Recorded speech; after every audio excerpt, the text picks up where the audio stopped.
من قصد ندارم که انجام بتم، فقط مثال میتم ای که مسلمان ها بسیار آسان شکست خورده میتونن. درباره رسانه گپ میزنیم. این یک رسانه چاپی میباشه. در کدام کشور بیشترین مردم دست حاضر به زبان انگلیسی گپ میزنن؟ کدام کشور؟ امریکا. 350 میلیون نفر، 99%، بیشتر از 99% نفوس آمریکا انگلیسی گپ میزنه. آیا میفهمین که بعد از امریکا در جهان مردم کدام کشور بیشتر به زبان انگلیسی تکلم میکنن؟ کدام کشور؟ انگلیس؟ انگلیس نیست، هندوستان است. از جایی که ما آمدم، من به کشور خود افتخار میکنم. در هندوستان 125 الی 200 میلیون نفر انگلیسی را به عنوان زبان دومشان استفاده میکنن. در انگلیس 60 میلیون نفر انگلیسی گپ میزنن. در جهان درجه سوم میباشیم. آیا میفهمین که نهادهای اسلام در امریکا، در انگلیس و هندوستان میباشن؟ میخوایم از شما یک سوال کنم. آیا شما از یک روزنامه بسیار مشهور ماهوار اسلامی که در امریکا است خبر دارن؟ به نام پیام میباشد که توسط اسنا نشر میشه. جامعه اسلامی هورایزن و پیام دو روزنامه میباشه که توسط اسنا نشر میشه. جامعه اسلامی آمریکای شمالی و بیانیه های اسلامی آمریکای شمالی. آیا شما میفهمین که بچه تعداد روزنامه چاپ میکنن؟ آیا خبر دارن؟ تصور کرده میتونن؟ در امریکا روزنامه هورایزن و روزنامه پیام چند سال پیش وقت ما اونجا بودم برام گفتن ما هر ماه 50,000 نسخه چاپ میکنیم. 50,000. حالا شاید بیشتر شده باشه. شاید 60, 70, 80 یا بیشتر از او چاپ کنن. در هندوستان مجله اسلامی در انگلیسی، یک مجله ماهوار به نام صدای اسلام. آیا میفهمین چقدر چاپ میشه؟ 10 الی 15,000 چاپ میشه. چاپ زیاد اونا 10 الی 15,000 میباشه. مجله ماهوار اسلامی یا روزنامه ماهوار اسلامی به زبان انگلیسی در هندوستان به نام صدای اسلام بین 10 الی 15,000 نسخه چاپ میشه. من از شما یک سوال میکنم. مبلغان عیسوی وقت چاپ میکنن چقدر چاپ میکنن؟ آیا حد زده میتونن؟ 1 میلیون. 1 میلیون. چقدر؟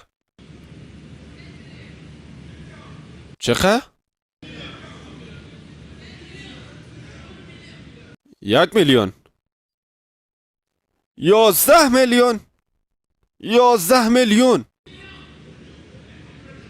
پس کلتان خبر دارن که مبلغان عیسوی دعوت میکنن. میفهمین؟ در نایجریا وقت فرود آمدم، وقتی که در آبوجا و در لوگاس فرود آمدم، وقتی از میدان هوایی به هتل می آمدم، من نهادهای زیاد از مبلغان عیسوی را دیدم. چیپل، چرچل و غیره اعلانات می آمد.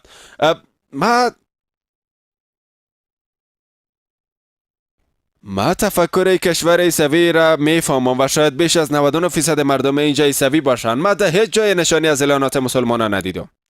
در هیچ جای. فقط تبلیغات عیسوی‌ها، کلیسا، مکتبا و غیره. وقتی خواستم حساب کنم حسابش از دستم در رفت. در راه بعد از هتل یک چپل دیگه وجود داره. صبح وقت خواندن شروع کرده بود. آیا میفهمن مبلغان عیسوی این یکی از مجله می باشه. توسط عیسوی ها چاپ شده، به 4 رنگ می باشه. جاها میگه برج ها را ببینن. این یکی از 4.5 سال پیش می باشه. در دسامبر 2008 نشر شده. اونا در هر 15 روز 37.1 میلیون دانه به 169 لسان جهان چاپ میکنن. 37.1 میلیون، یعنی ماهوار 34.2 میلیون دانه چاپ میکنن و در 2008 یعنی 4.5 سال پیش در دسامبر 2008 به این تعداد چاپ میکردن. حالا به اندازه کافی زیاد شده. جوها میگه در هر 15 روز 37.1 میلیون، یعنی در هر ماه 34.2 میلیون دانه چاپ میکردن. عین نهاد یک مجله دیگر را به نام بیدار چاپ کردن. این یک مجله 4 رنگه می باشه. از مسلمان فقط 2 رنگ داره. 4 رنگه. مجله 4 رنگه. 4 رنگ.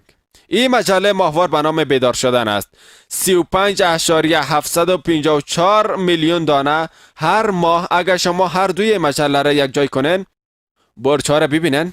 37.1 میلیون در هر 15 روز، ماهوار 74.2 میلیون و این مجله بیدار شدن در هر ماه 35.754 و 81 لسان برجا را ببینن با 169 لسان بود. بیدار شدن با 81 لسان، هر دویشان یک جای کنیم 110 میلیون دانه. یک نهاد با 4 رنگ چاپ میکنه که اکثریت اونا را رایگان توزیع میکنن. رایگان در هندوستان ارزان 2 روپیه میفروشن. اکثریت مجله رایگان داده میشه، می نویسن و مفت میتن. 110 میلیون هر ماه. حال شاید بیشتر توزیع کنن. ما مسلمانا را کنار بانن، چون این قسم حتی فکر کردن نمیتونه. ما را کنار بانن. مجله ما یک رنگ یا 2 رنگ داره. 50,000 80,000 کم است. اونا کتاب رایگان توزیع میکنن در تمام جهان، در کل جهان. متاسفانه نهادهای ما مسلمانا بسیار مسکین هستند، فقیر هستند. ما باید کیفیت بالا ببریم و نهاد اسلامی در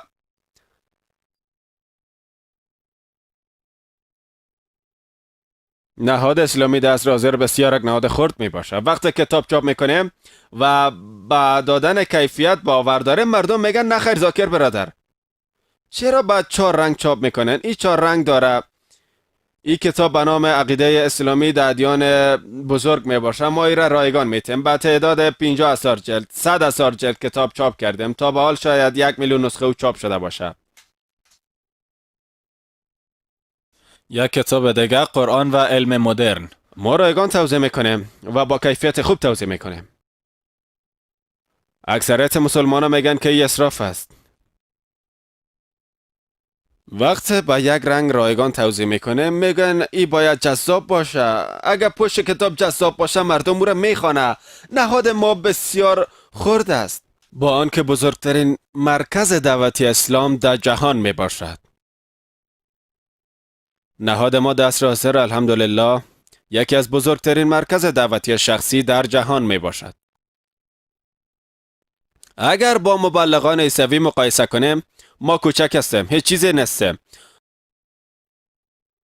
باز هم درآمد ما نسبت به مبلغان عیسوی بسیار کمتر است.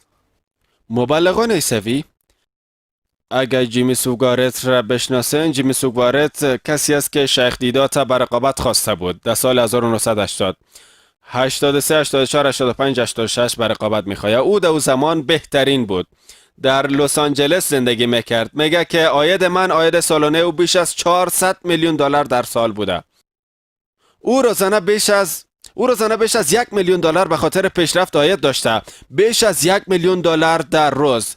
من شک دارم که مراکز شخصی دعوت اسلامی ماهانه 1 میلیون دلار عاید داشته باشند. روزانه را خوابان، ماهوار. ما چندین نهاد را، 10 نهاد حتی بیشتر از او را میشناسم که در امریکا بیش از 400 میلیون دلار عاید روزانه دارند. عاید روزانهشان بیش از 1 میلیون فقط بر انتشارات می باشه. اونا تخصص دارن. مراکز اختصاصی وجود داره. به طور مثال شیخ دیدات، از کسی که من الهام گرفتم. او تنها بود، ماشاءالله. خداوند او را وارد بهشت کنه. او کسی است که به من الهام بخشید و به خاطر او بود که من از دکتر جسم به دکتر روح تبدیل شدم. او تنها 6 صنف درس خوانده بود، اما تمام عیسوی‌ها پیش او کم می آمدن. او به تنهایی جواب تمام عیسوی‌ها را میداد. فقط الحمدلله، متاسفانه عاید او بسیار کم بود. اگر با علمای عیسوی مقایسه کنیم، علمای عیسوی انستیتوت آموزشی داشتن مثل انستیتوت زومه. اونا به خاطر یافتن نکات ضعف شیخ دیدات یک گروه داشتن که چطور شیخ دیدات شکست بتن، چه قسم بالای او حمله کنن. در عصر حاضر نهادهایی هستن که چطور مرا نقد کنن، چطور مرا پایین بزنن. بدون خستگی تحقیق میکنن. گروه های زیاد وجود داره. وقت شهرت کسب کردن دشمندار میشن. هر قدر زیاد معروف شون به همون اندازه دشمندار میشن. مثلا اگر 100 نفر شما را بشناسن، 1 نفر دشمن شما است. اگر 10,000 نفر شما را بشناسه، 100 نفر دشمنتان است. اگر 1 میلیون نفر شما را بشناسه، 100,000 نفر دشمن شماست. به همین خاطر شما از قبل آگاه باشین. 1 نفر یا 2 نفر شاید دشمن شما نباشه، اما 100 نفر اگر شما را بشناسه یا 2 نفر شاید دشمن شما شوه. اگر 1000 نفر شما را بشناسه شاید 10 یا 20 نفر دشمن شما باشه. اگر 1 میلیون نفر شما را بشناسه شاید 10 یا 20,000 نفر دشمن داشته باشن. من اشتباه فکر میکردم، میگفتم همین قسم که دشمن ما زیاد میشه، اما مثال خوب پیامبر گرامی ما میباشد.